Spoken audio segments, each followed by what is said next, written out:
नमस्कार दोस्तों, स्वागत है आप सभी का हमारे चैनल गुरुजी मंत्रा में। इस वीडियो में हम लोग क्लास 10th हिस्ट्री का chapter number 2 nationalism in India के लॉन्ग टाइप आंसर क्वेश्चन में दो ऐसे मोस्ट इंपॉर्टेंट क्वेश्चन देखेंगे जो कि सीबीएसई बोर्ड एग्जाम में कई बार पूछे जा चुके हैं। So let's get started. Question number 1, some icon and symbol were used for unifying the people and sparking in them the feeling of nationalism.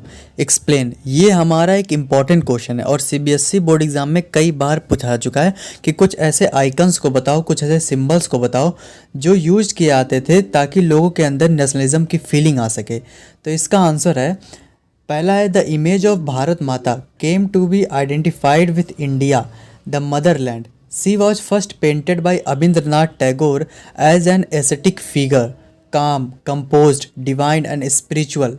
Later, the image was painted by many other artists and acquired different form. In one image, Bharat Mata is shown with a trishul, standing beside a lion and behind an elephant, both the symbol of power.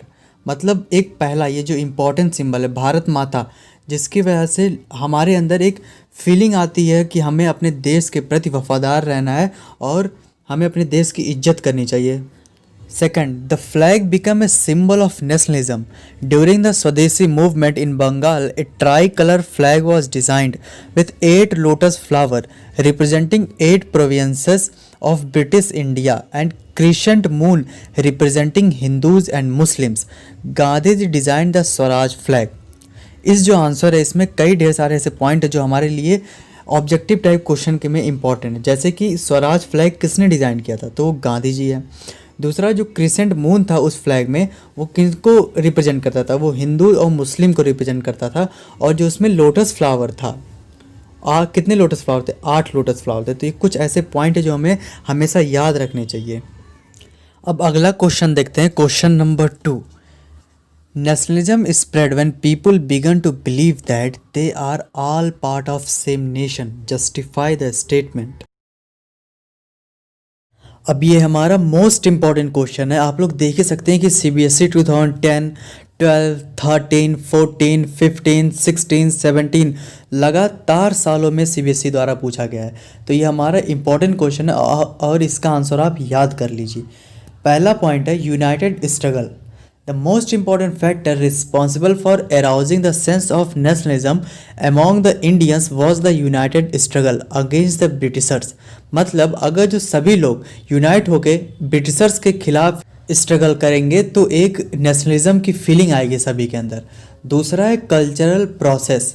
There was also a variety of cultural process through which nationalism captures people imagination.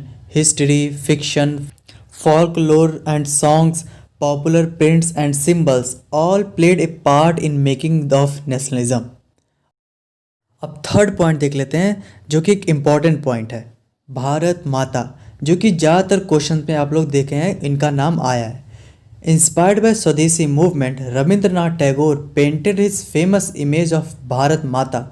The identity of India came to be visually associated with the image of Bharat Mata, which was created in 1870 by Bankim Chandra Chattopadhyay, who wrote Vande Mataram as a hymn to the motherland.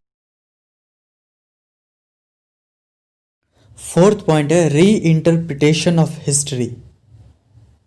By the end of 19th century, many Indians began feeling that to install a sense of pride in the nation, Indian history has to be thought about differently. The British saw Indians as a backward and primitive, incapable of governing themselves. In response, Indians began looking into past to discover India's great achievement. They wrote about the glorious development in ancient times. The nationalist historian urged the readers to take pride in India's great achievement in the past and struggle to change the miserable condition of life under British rule. इस point का मतलब ये है कि जो Britishers थे वो हम इंडियंस को बैकवर्ड, प्रिमिटिव और इनकैपेबल समझते थे, क्योंकि इंडियंस को अपने हिस्ट्री के बारे में कुछ पता ही नहीं था। हम इंडियंस जानते ही नहीं थे कि इंडिया में भी पास्ट में ढेर सारे टैलेंटेड लोग थे, जैसे कि आर्यभट्ट जिन्होंने जीरो का आविष्कार किया था, जो संस्कृत लैंग्वेज है जो कि इंडिया से ही आई है। ये कुछ ऐसी उपलब्धियां थी जो कि इंडिया से ही दूसरे देशों में गई हैं। अब हम लोग देखते हैं कि जो ब्रिटिशर्स थे वो हमारे विश्वविद्यालयों को, वहाँ पे रखी हुई किताबों को जला दिए थे ताकि इंडियंस को पता ना चले और वो हमारे गुलाम बन के रहें। इसलिए हिस्टोरियंस ने कहा कि हमारे कॉमन पीपल को भी अपने हिंदुस्तान की हिस्ट्री के बारे में पता होना चाहिए, ताकि हम लोग के अंदर एक नेशनलिज्म की फीलिंग आए कि हम किसी से कम नहीं हैं। Thanks for watching. Hope you like this video.